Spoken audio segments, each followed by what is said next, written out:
అలాగే ప్లీజ్ నన్ను ఇష్టపడే వాళ్ళు బిగ్ బాస్ హౌస్లో నన్ను ఇష్టపడే వాళ్ళు ఎవరైనా ఉంటే వాళ్ళు ప్లీజ్ వెళ్ళండి.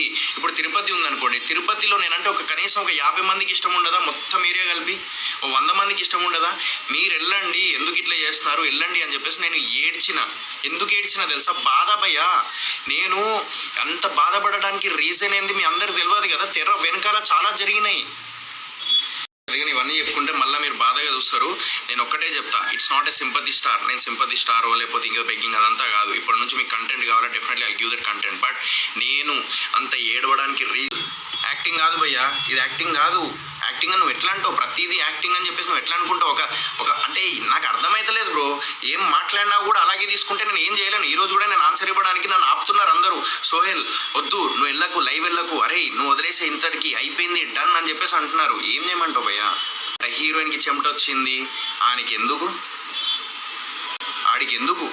వాళ్ళ ఇంట్లో వాళ్ళకి రాదా చెమట? ఇదా పద్ధతి మాట్లాడేది? ఇదా ఇచ్చే రివ్యూస్?